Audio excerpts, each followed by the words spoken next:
Up next, is it safe for a Virgin engine to turn and burn for 15,000 kilometres, including the run-in period, before the very first oil change?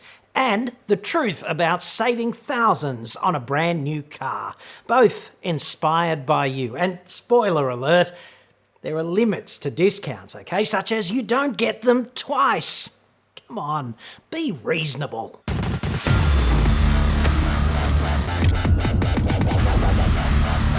I'm John Cadogan from AutoExpert.com.au, the place where Australian new car buyers save thousands off their brand new cars. Hit me up on the website. Like that. Oil change intervals in just a sec, okay? But first, discounts and savings. Today's report answers a single question from a viewer named David Rose, delivered in two parts. I recently purchased a new Mitsubishi Triton GLS. I contacted your brokerage, but they were unable to beat the $43,900 price the first dealer gave me. The second dealer I called quoted $41,750, including tow bar and mats. So I went with that. Yeah, look, this is my not surprised face, okay? The exact opposite of waking up one day randomly, having sprouted a big fat set of double D boobies overnight. I've always wanted that. That would mean my surprised face instead, and probably also my delight face. Productivity would plummet, of course, in the office, but I'd be happier. That's the main thing. Everything's a trade-off.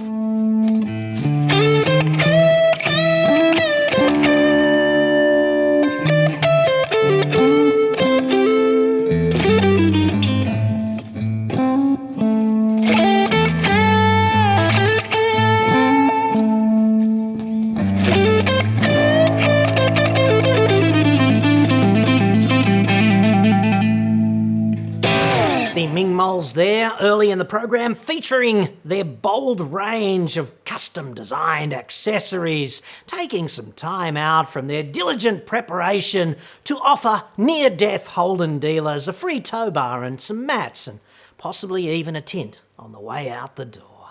Yes. Now, discounts. Triton GLS manual has an undiscounted drive-away price of about 50 grand, okay? And that varies slightly from state to state, but it's about 50, and 2.5 grand more for the automatic transmission. There's a retail offer on the GLS Auto currently for $48,990 drive-away, and this is almost 4 grand off up front. And like all vehicles, Triton is a manufactured product with the same input, production and distribution costs regardless of the retail price. So if they knock 4 grand off, someone's copping it right in the bottom line.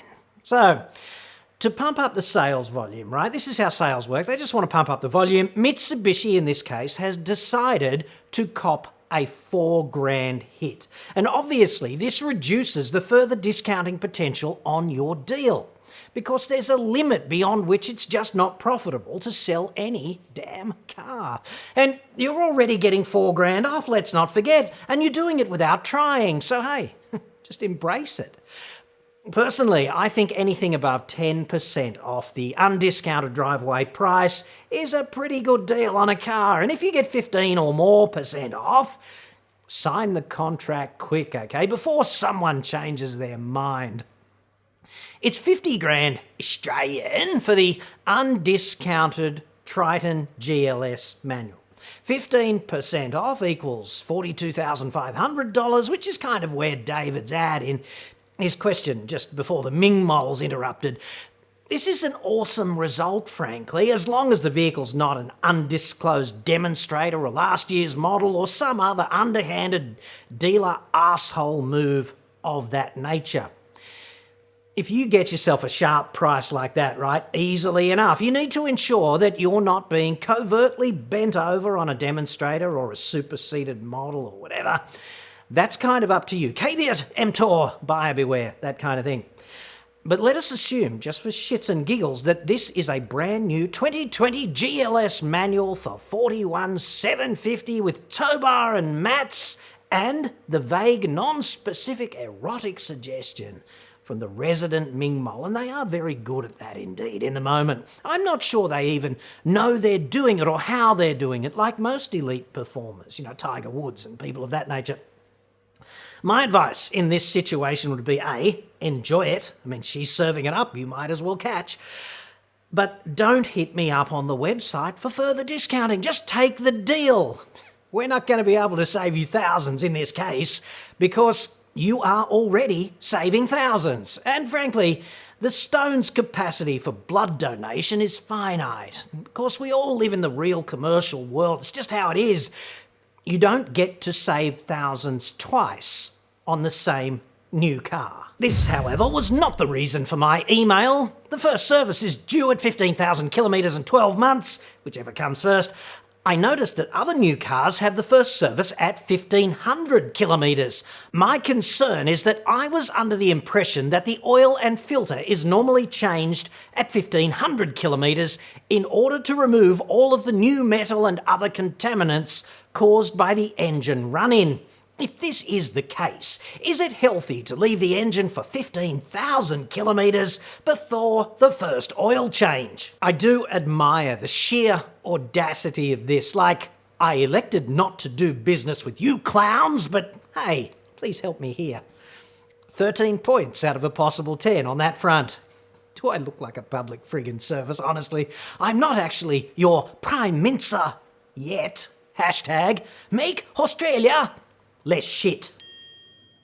To David's point, I would say in between the death of the dinosaurs and the advent of Twitter, engine manufacturing practices have improved. Tolerances got better, materials got better, assembly practices got better, a whole bunch of things got better.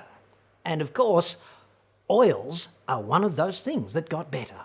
They're generally fully synthetic now, especially in modern diesels, so they're a lot more durable. And more durable for oil, meaning able to maintain a tough, slippery, thin film, separating the moving parts for longer as they age. This is what all lubricants do, fundamentally. I mean, just ask any Ming Mole. So, on one hand, you've got teams of qualified engineers and metallurgists, highly experienced technicians.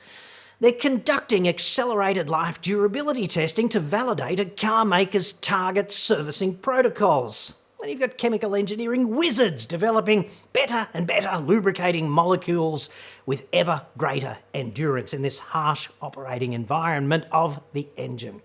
This is what these people do, and they are kind of serious about it, They're no fun at parties, these dudes. They don't get the chicks typically, but they are rather proficient in this arcane development domain, and motivated too. Because the car maker which pays them is going to cut off their balls if they get it wrong, mainly because if that happens, it's going to cost the car maker multi-millions in lost profit should they spawn some epidemic of premature engine failures by signing off on servicing protocols that don't deliver acceptable durability. So there's that.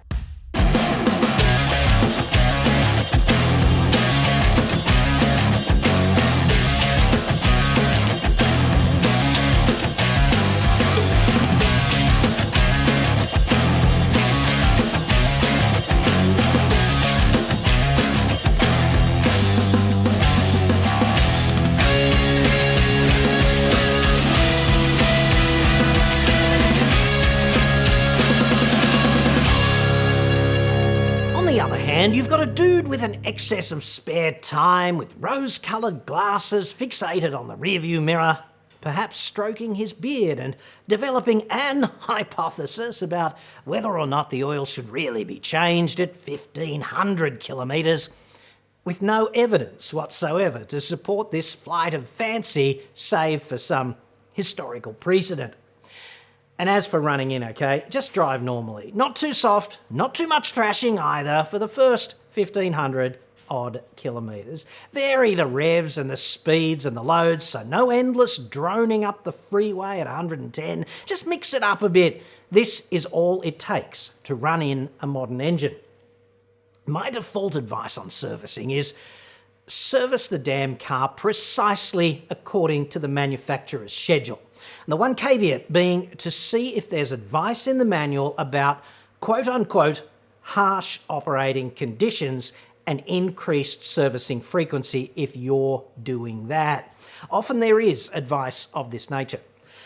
Default servicing might be 15,000 kilometres or 12 months, whichever occurs first, but under harsh conditions it might be twice as frequent, so 7,500 Ks or 6 months.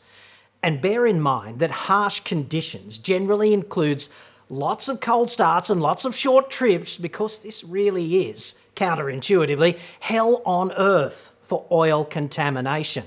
People tend to think harsh equals, slogging across the desert on a 40-degree day, hauling a 3-ton trailer, and that certainly is harsh for some aspects of vehicle operation, but short suburban trips are, in a sense, even worse for engine oil.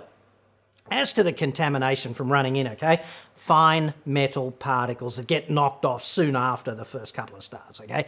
That's what oil filters are designed to trap. And obviously, when you design an engine for a 12-month service schedule, you design the filter as part of that process. It's an integrated system. And if you design the engine for no 1,500 kilometre first service like in the olden days, then ditto. Filter design is definitely part of that functional specification of the system. So guaranteed, there's a dude in an R&D centre whose only job is to run some continuous series of hell-on-earth accelerated engine life protocols to validate the desired service interval. And he's going to measure the oil filter performance, the flow rate, the pressure drop and contamination load, all kinds of things of that nature. And perversely, that dude is probably going to be as happy as a pig in shit doing that. Either that or, he's just biding his time until he can knife the dude above him and kind of step up. That happens a lot too. So I'd suggest give these highly trained dudes at least vestigial respect and credit. They're due the benefit of the doubt. They're kind of serious about what they do, and they tend to be really, really good at it. Beard stroking, not really an R&D alternative, I think you'd agree, but if you want to change the oil early, just get the dealer to do that. It's not going to hurt, but it probably won't be a benefit, except, of course, to the dealership.